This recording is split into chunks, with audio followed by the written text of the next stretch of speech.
What up, though? And welcome back to I'm Growing Man. It's your man, John D, in the building. I want to get on here and really just talk about the difference between alpha and beta males. These are just my opinion and my analysis, observations through years. I think that sometimes we can come up with our own idea of what things mean, and it's just a layer of it.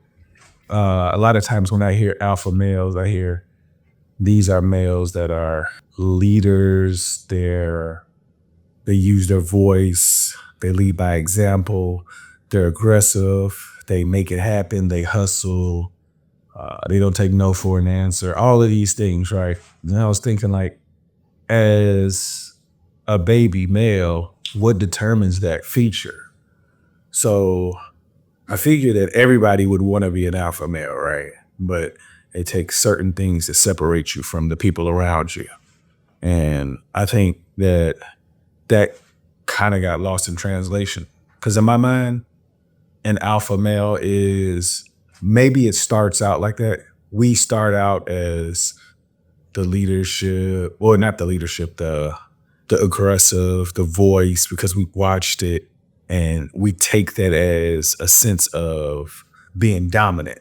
But I think that's the immature version of alpha male. I think that all males starts out as an alpha as a point, and then we mimic or protect ourselves from the experiences we grow up in, and kind of develops our perspective. But as you get older and you mature as a man, what separates you from the other ones? And this is my determination. An alpha male looks to be accountable for 100% of the actions. Whenever anything happens, they can accept accountability.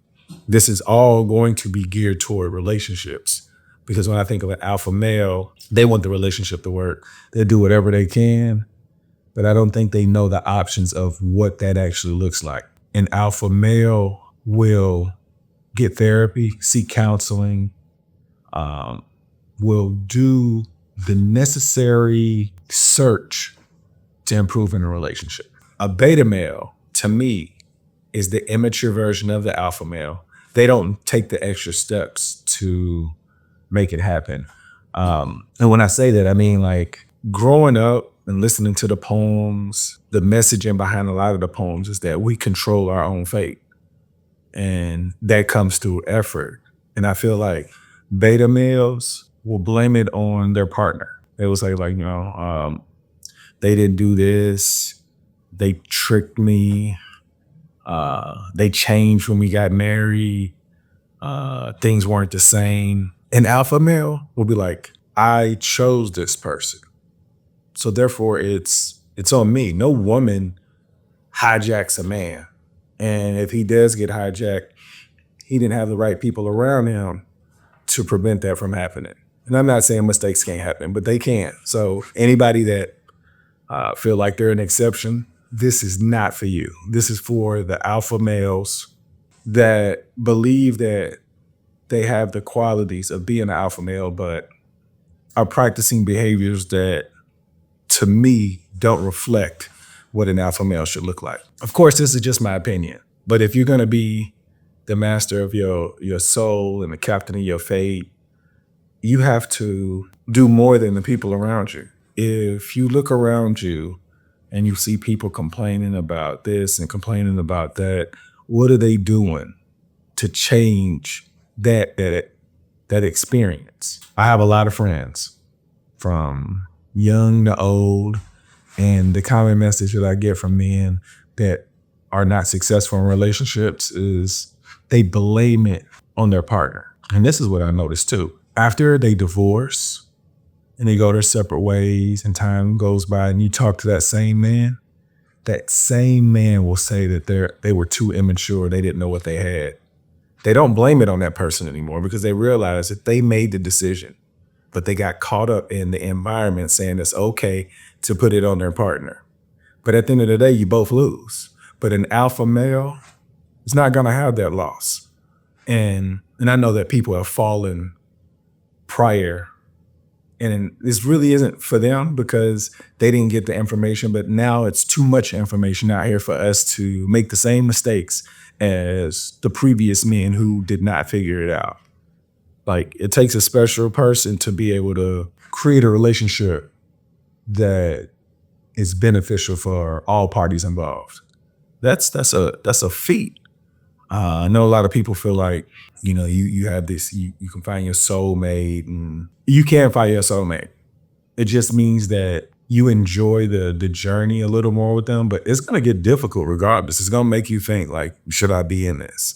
And if you put the effort in, you deserve to be in it. You deserve the fruits from it. But if you don't select the right partner, that journey could look like it was pointless. And then you become the beta male. And when I say the beta male, is because you decided not to hustle in that realm of life. Like, an alpha male is gonna find any and every way possible to make this thing work. And if you notice, 50% of the world end up in divorces. The other 50%, how many of them are actually happy and feel like they already made the right decision? And that could be scary for anybody who's single or being raised by parents like that. That would make a lot of people want to say, you know what, I can just have fun by myself. But I believe as we move on, we learn more information, of course, but friendship is essential to the soul. And without it, people die lonely. And I see that often with men, and I don't want that to happen at the rate it's been happening. So hopefully my experience, my age, will be able to give back and say, hey, if you're gonna play that game, do your due diligence and find the person you're supposed to be with. Not because they look really good or they said things that make you feel good or you like what they had on or their family came from this. Like, you have to put everything into consideration.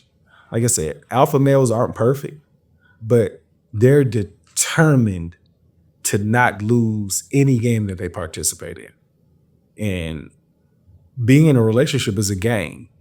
And I don't know anybody who wants to lose, but if you don't do what successful people have done in relationships or consider those options, you're going to end up following what the rest of your environment has been doing.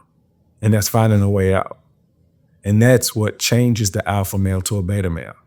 If your partner wants to leave, your job is to do any and everything you can to make sure that they don't want to leave, because they didn't feel like that in the beginning. And believe it or not, marriage is supposed to change you. You're supposed to improve and become better people so that you guys can complement each other on a different level. But if we don't look at it that way, we're going to be upset because we're going to change regardless. Men are going to change a little. It's going to be a little more difficult if they don't have the mindset that they're supposed to change. But if you get in a mindset that you can change for the better or you can change for the worse.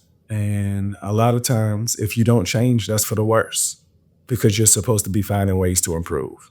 So the young people who are not interested in relationships, I hope that you understand this, if anything. If you want a relationship, it's going to take an effort that probably your parents haven't even done. And I do know this for a fact.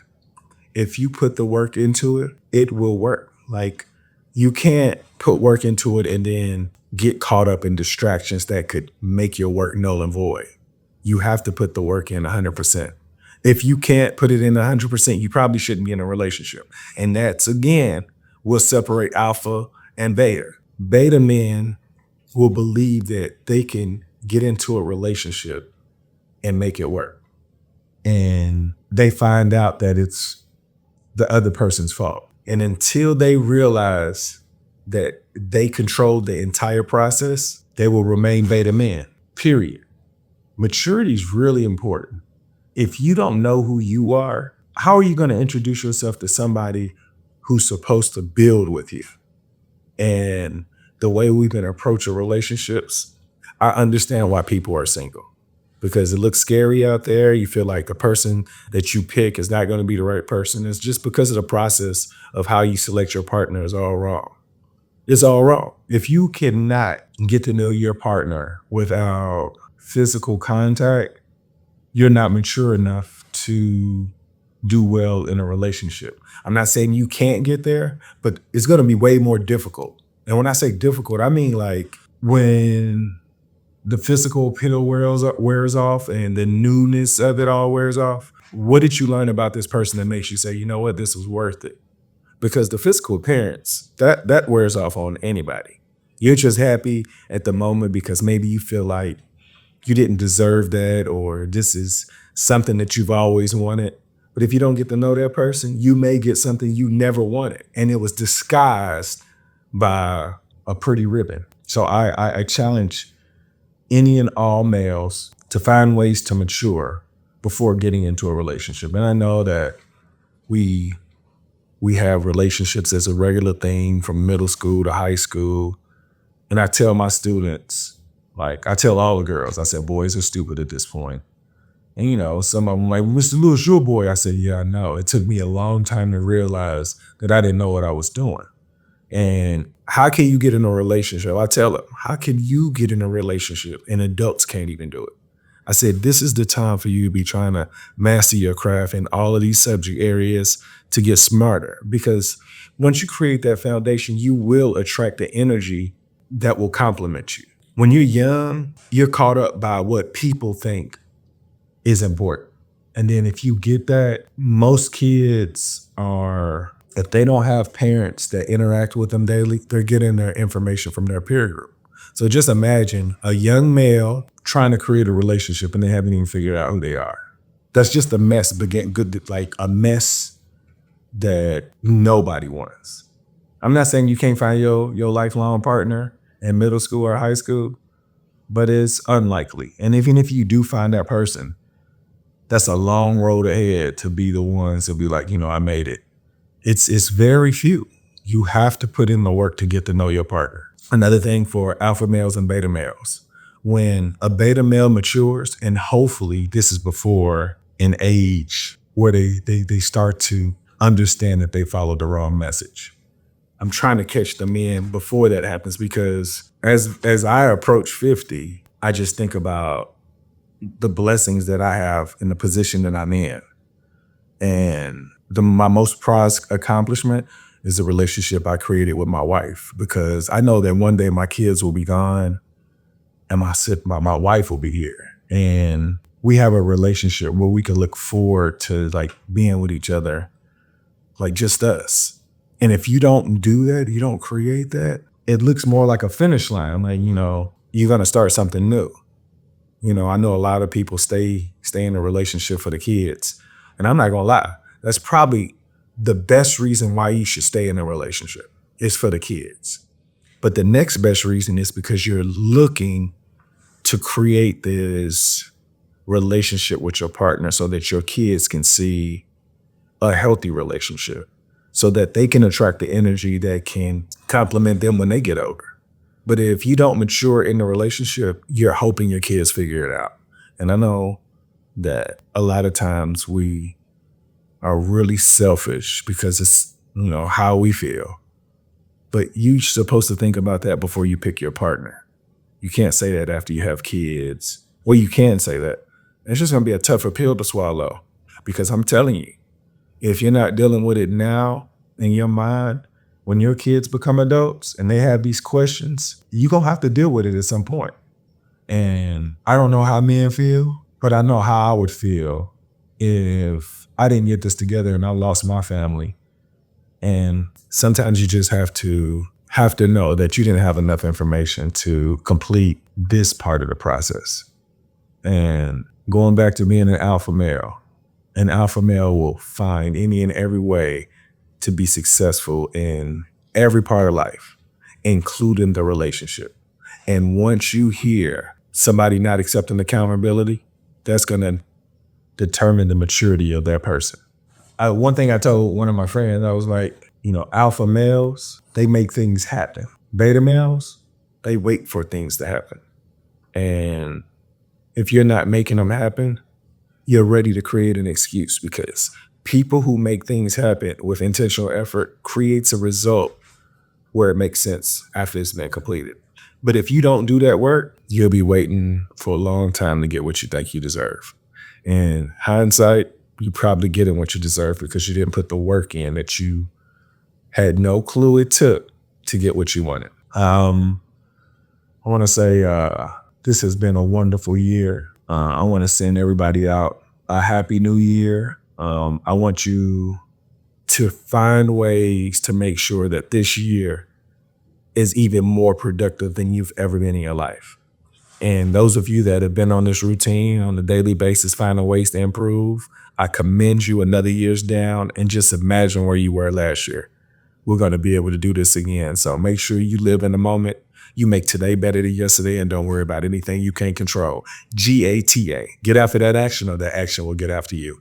Be great on purpose.